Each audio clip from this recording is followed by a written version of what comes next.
নমস্কার, প্রতিদিনের মতো আমি সানজিদা আজও চলে এসেছি আপনাদের অত্যন্ত জনপ্রিয় টকশো বিকাশ টকশোতে।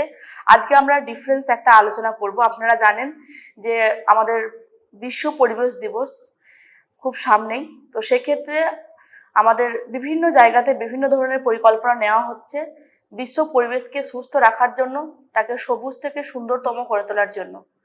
আমাদের রাত পহলেই গোবিন্দপুর শেফালী সমাজসেবা সমিতির পক্ষ থেকে শুরু হতে চলেছে বর্ষ মঙ্গল উৎসব, এবং সেই উৎসবে সামিল হবে কয়েকশো প্রাণ এবং রোপণ হবে কয়েকশো বৃক্ষ চারা গাছ। তো সেই নিয়ে অনেক ধরনের পরিকল্পনা ইনিশিয়েটিভ আলোচনা হচ্ছে, এবং তারই মধ্যে আমরা এরই ফাঁকে পেয়ে গেছি গোবিন্দপুর শেফালী সমাজসেবা সমিতির একজন কর্মীকে। তার কাছ থেকে আমরা কিছু কথা শুনে নেব যে কিভাবে পালিত হতে চলেছে বর্ষ মঙ্গল উৎসব। ধন্যবাদ স্যারকে। ধন্যবাদ ম্যাডাম। স্যার, আপনাকে বলছি স্যার যে আমাদের তো বিশ্ব পরিবেশ দিবস, সেই উপলক্ষকে সামনে রেখে পজিটিভ বার্তা অনেক ইনিশিয়েটিভ নেওয়া হয়েছে। তো সেক্ষেত্রে আপনারা গোবিন্দপুর শেফালী সমাজসেবা সমিতির পক্ষ থেকে কি পরিকল্পনা নিয়েছেন? আচ্ছা, তো নমস্কার, আমি সৌরভ আট্ট, গোবিন্দপুর শেফালী সমাজসেবা সমিতির একজন সদস্য। তো আমাদের প্রথমেই কাল থেকে গোটা 5 জুন ব্যাপী একটা পরিকল্পনা রাখা হয়েছে, যেখানে প্রথমেই আমরা অনুষ্ঠানটা স্টার্ট করব আমাদের এই ক্যাম্পাস থেকে। ঠিক আছে, আমাদের বিভিন্ন ক্যাম্পাসে প্রথম বৃক্ষরোপণ অনুষ্ঠান। এছাড়াও আমাদের যেহেতু এটা রুরাল জায়গায় আমাদের কলেজটা, তো রুরাল ডেভেলপমেন্টের কথা মাথায় রেখেও আমাদের গোবিন্দপুর শেফালী সমাজসেবা সমিতি বিভিন্ন পদক্ষেপ নিয়েছে। যেমন আমরা টার্গেট নিয়েছি এই বছর মোটামুটি 1 কোটি আমাদের বা পার্শ্ববর্তী এরিয়ার মধ্যে 1 কোটি গাছ লাগানোর। তো প্রথমে আমাদের কালকে সকালে প্রোগ্রামটা স্টার্ট হবে। স্টার্ট হওয়ার পরে আমরা বিভিন্ন ক্যাম্পাস বৃক্ষরোপণ প্রথম করব। এছাড়াও বিভিন্ন আমাদের অনুষ্ঠানও আছে এর সঙ্গে। তো এটা হচ্ছে আমাদের কালকে সারাদিনের ব্যাপী কর্মসূচি, এবং এটা দীর্ঘ 1 বছর ধরে আমাদের এই কর্মসূচিটা চলবে। ধন্যবাদ স্যারকে। স্যারকে বলবো, আমরা প্রত্যেকেই দেখতে পাচ্ছি যে যেভাবে বিশ্ব উষ্ণায়ন বেড়েছে এবং গ্লোবাল ওয়ার্মিং এর হাত থেকে আমাদেরকে রক্ষা পেতে গেলে আমরা দেখছি যে অনেক বাচ্চা শিশু ডিসঅ্যাবিলিটি জন্মাচ্ছে, কারণ প্রচুর দূষণ হচ্ছে। সেক্ষেত্রে যে পরিমাণ আমাদের গাছ থাকার কথা আমাদের বিশ্বে, সেই গাছ কিন্তু লাগানো হচ্ছে না এবং গাছ কাটাও হচ্ছে। তো সেক্ষেত্রে পজিটিভ বার্তা যে এত সুন্দর একটা ইনিশিয়েটিভ নিয়েছে স্যার, যে তারা 1 কোটি গাছ লাগাবে বিভিন্ন জায়গাতে। তো সেক্ষেত্রে আপনি কি মনে করছেন যে কিভাবে এটা প্রভাব ফেলবে? হ্যাঁ, অবশ্যই অবশ্যই ম্যাডাম, এটা একটা খুবই great initiative by our society and also positive বার্তা প্ল্যাটফর্ম। ওকে, সো আমরা যে ইনিশিয়েটিভটা নিয়েছি, আমি প্রথমেই বলবো কিছু ড্রব্যাক আছে আমাদের এই যে গাছগুলো আমরা যে রোপণ করব, সেটা কেন করব, পরিবেশের সেখানে ভালো কি হবে, বা পরিবেশের সেখান থেকে আমাদের কি উন্নতি হতে পারে।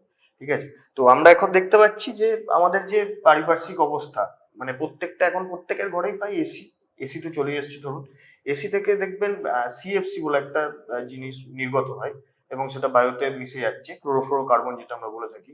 সেখান থেকে প্রচুর পরিমাণে পরিবেশ আমাদের দূষণ হচ্ছে। তো সেখান থেকে আমরা যদি হিসাব করে দেখি যে একটা এসি কিন্তু প্রায় অনেকটা পরিবেশের ক্ষতি করে দিচ্ছে। তো আমরা যদি সেই ইনিশিয়েটিভটা, এবার গাছ কি করে, আমাদের সাধারণত গাছ কি করছে, যে কার্বন ডাইঅক্সাইডটা পরিবেশ থেকে গ্রহণ করে নিচ্ছে।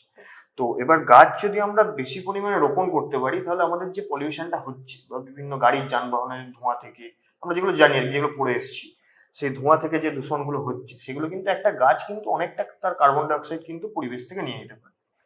ওকে, আর মেনলি আমাদের যে জিনিসটা, আর একটা গুরুত্বপূর্ণ জিনিস, সেটা হলো ওজোন স্তর। আমাদের যে ওজোন লেয়ার আছে, পৃথিবীকে ঘিরে আছে যে ওজোন লেয়ার, সেই ওজোন লেয়ারে কিন্তু কার্বন ওই ওজোন লেয়ারটাই কিন্তু আস্তে আস্তে ফাঁকা করে দিচ্ছে। আস্তে আস্তে ওজোন লেয়ারটা ফাঁকা হয়ে যাওয়ার ফলে আমাদের যে সূর্যের যে ইউভি রে বলা হয়, আল্ট্রাভায়োলেট রে, সেই আল্ট্রাভায়োলেট রেটা কিন্তু পৃথিবীর মধ্যে কিন্তু প্রবেশ করছে, এবং তার ফলে ক্যান্সার, এখনকার দিনে যে ক্যান্সার রোগটা হচ্ছে, সেটার ফলে কিন্তু এই ক্যান্সার রোগটা হচ্ছে। তো আমরা এই যে পজিটিভ বার্তার উদ্যোগে যে গাছ রোপণের যে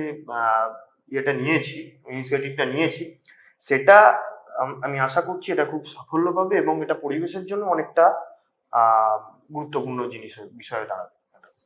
ধন্যবাদ সৌরভ স্যারকে। স্যার খুব সুন্দরভাবে তুলে ধরলেন। অবশ্যই যেভাবে আমাদের পৃথিবী পরিবেশ যেভাবে দূষিত হচ্ছে, তাতে পজিটিভ বার্তা যে ইনিশিয়েটিভ নিয়েছে সেটা একটা মহান ইনিশিয়েটিভ। এটাকে আমরা সাধুবাদ জানাচ্ছি। এর সঙ্গে সঙ্গে প্রত্যেকেই বলবো যে এই যে 5ই জুন বিশ্ব পরিবেশ দিবস, আপনারা প্রত্যেকেই আপনাদের বাড়িতে অন্তত 5টি করে গাছ লাগান। আপনাদের বাড়ির চারপাশটা যেমন সুন্দর হয়ে উঠবে, আপনারা প্রয়োজন মতো অক্সিজেন পাবেন। আপনার একটি গাছ লাগানোর জন্য আরও 5টি লোক সেই অক্সিজেন গ্রহণ করবে।